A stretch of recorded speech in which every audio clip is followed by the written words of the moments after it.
Hello everyone, it's Jamal Thomas. Welcome to the Progressive Soapbox. Let me show my sound is right.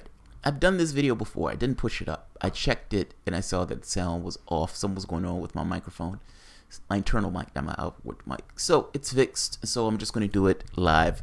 I was able to do this video in like 15 minutes before. So that is what I'm setting this to do. Because I have a list of videos I need to get to today.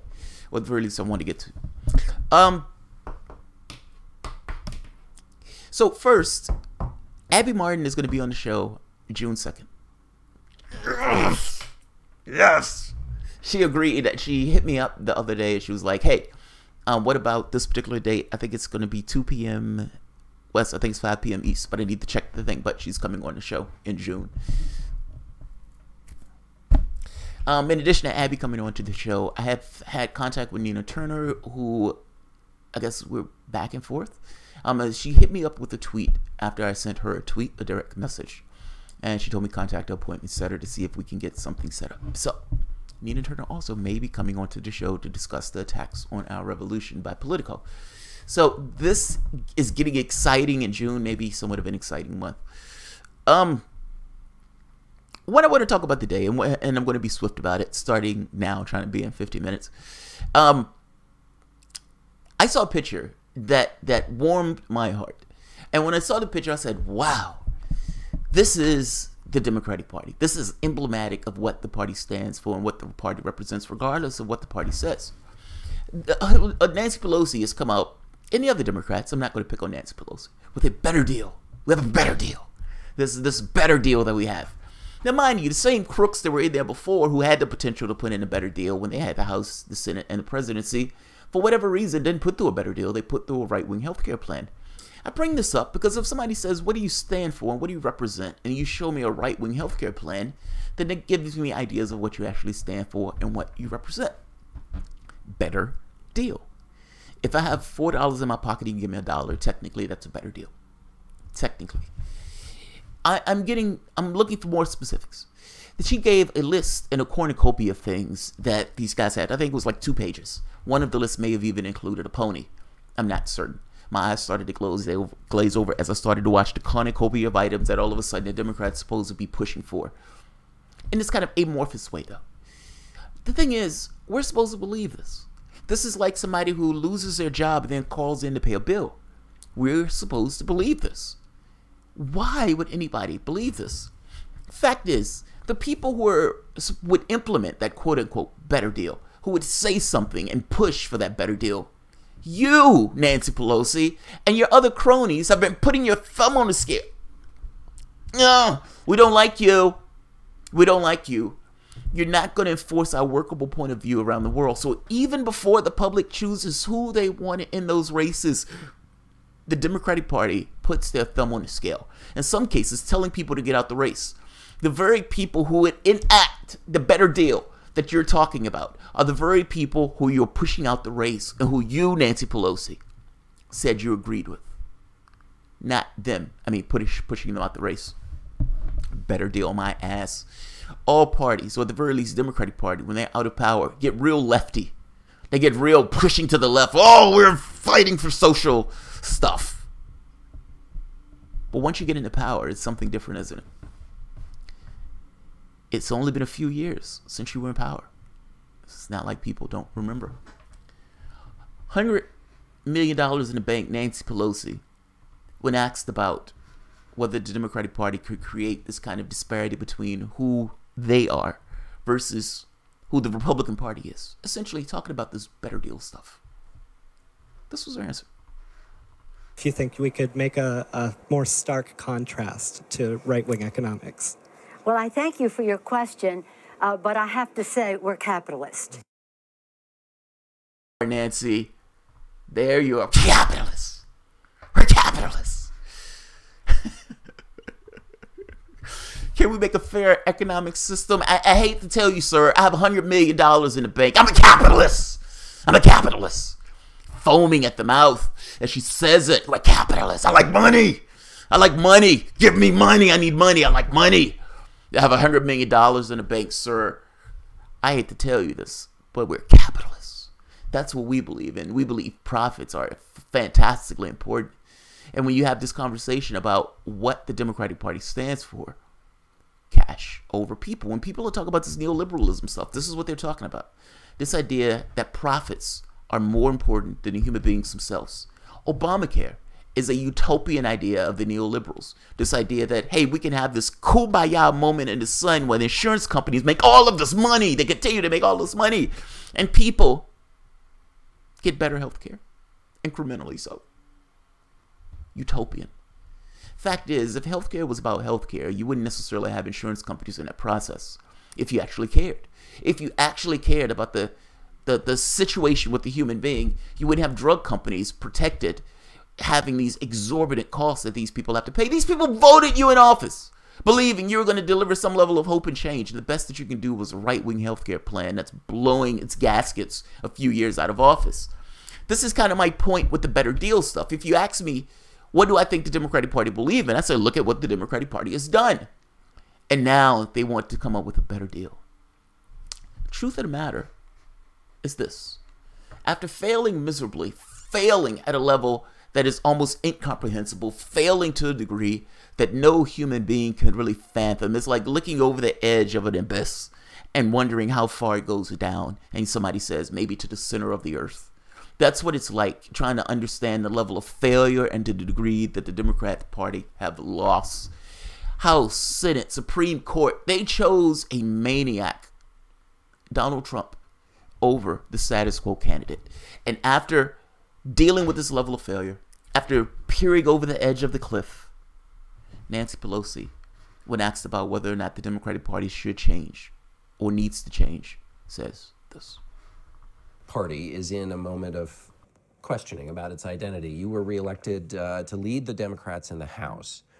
What do you tell Democrats who want a new direction and then go to you? What are you going to do differently? Well, I don't think that people want a new direction. Our values unify us, and our values are about supporting America's working families. That is one that everyone is in agreement on. What we want is a better connection of our message. We just need to change our message. That's all. We just need to change our message. Our message just needs to be different than what our message has been. Well, our message just needs to be different. We just need to change our message. We just need to have a different message when we're going about saying what we're saying. It's not about your message. You lost to a maniac. The guy that you lost to was a reality show host. He used to fire has-been celebrities. And yet your response to this is purely about message. I'm sorry, Nancy, this is not about message. You've lost 1,100 seats all throughout the United States. You lost governorships. You lost the House, the Senate, the Supreme Court. You've lost everything. You lost everything. How do you look at losing everything like this and still say we need to just keep ticking along? We need to keep ticking along. It's not about the message. It's about the person. It's about the values. It is about your values. And by the way, if you're trying to craft a message for people, working people, people who are just going about their way, living their lives, maybe a person with $100 million in the bank is not the person to communicate it. Maybe Chuck Schumer, Mr. Wall Street, Grandpa Wall Street is not the person to do it. Maybe you people are not the ones who are going to get across what's best for the American public. And maybe the reason why they voted in a reality show host over your person was because those people wanted something different. Do you understand? This has nothing to do with what the Republican Party is. People weren't voting because they say, yes, I love the Republican Party. They were voting no. They were voting no to you, to Schumer, to all these other Democrats, to all of the things that they believe you represented because they didn't believe that you represented them. And then in this situation, when they ask you what needs to change, your response to this was nothing. We just need to change our message. Truth of the matter is this. This guy. This is Stephen Klobuchar. Stephen Klobuchar is a plutocrat, Democrat donor. He's a Democrat. Listen to what he says about the party itself. And tell me that this is not essentially what takes place. Meaning, Klobuchar was asked about the message the Democrats were having. This was immediately after they lost miserably. And he's a bit pissed. He's a bit peeved at the conversation that they started to kind of venture into in a tepid way, dealing with class and economics. I've made the point that Bernie Sanders has made Democrats a better liar. And I think that's right. I mean, like I say, you see this cornucopia of things coming up with this idea of a better deal. And ultimately, they took this step because they realized, oh my God, the public is not where we thought the public was. I would say it's worse if that's what you're coming to and just thinking that this is purely about, I'm saying this poorly. What I mean is this person is emblematic of what the Democratic Party is. Listen to the way he talk about economics or having any conversation about income inequality or class and that type of stuff. Stephen Klobuchar. Is it the right message that the Democrats are going with? It's so effing wrong. Whoa. I've talked to Schumer. I've talked to Wyden. I've talked to Pelosi. And said what? And I said, if you use the term bill again, I'm done. Why? Because it's aspirational. I didn't start with anything. Just penalize everyone that's done well. This foaming at the mouth plutocrat is essentially screaming that the Democratic Party having any tepid conversation about class is beyond the pale. Oh, how dare you bring up my money? How dare you bring up my money? And he goes further. He has more to say about this. Let's go back to him. He has more to say. Are you worried that the Democratic Party is going too far to the left? So much so, it drives me nuts. So much so, it would make me quit the party. And I've made it very clear, I'll cut your money off. In the same talk, if you want to call it talk, he says, I've called Chuck Schumer, I've called Nancy Pelosi, and I've told them that I would cut their money off. I told them I would cut their money off if they bring up this thing of class. Understand how amazing this is. You have a foaming at the mouth plutocrat who has everything in the world that he can want. And the only thing that he wants is more. And the last thing he wants is you bringing up the fact that he has all of this money. He has all of this money. Don't bring up income inequality. Don't bring up these issues of class. Don't bring up any of that stuff. The Democratic Party should be the party of business. That's literally what he said. As if the Republican Party doesn't already exist. Both parties are captured. When you're hearing them coming out, this idea of better deal and this better deal and all this other stuff, remember this picture right here. Oh, now that's truth. Let that sink in. That's reality. That's Cory Booker and that same foaming at the mouth plutocrat who couldn't stand Democrats when they brought up class. Hated it. Oh, don't talk about class. Don't talk about my money or I'll cut your money off. And what does he have to say about Cory Booker? Had a great time last night with Jimmy Kimmel Live with Senator Booker. Thank you, Senator Booker, for your wise words and your passion towards making the United States united again. I bet he is making the United States united again, especially for you and your dollars. Unite me with more money, Cory Booker. You're going to hear these guys say all sorts of stuff as they try to get into power. They're going to make all these promises. They're going to talk about all the stuff. They're going to give their new variation of hope and change, their new marketing and publicity stunts. I want you to remember, however, Nancy Pelosi, we don't need to change anything. We just need to change our message. I've made the point that Bernie Sanders has made these people better liars because at the very least, Bernie Sanders has allowed them to see where the public actually is versus where they are. The plutocrats who are Democratic donors who are saying, shut up about class. Shut up about people. Don't talk about my money. And if you talk about my money, I will no longer give you that money. And they shut up promptly about talking about his money.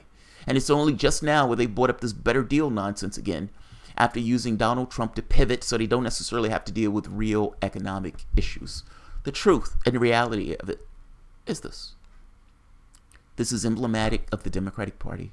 This is the reality of the Democratic Party.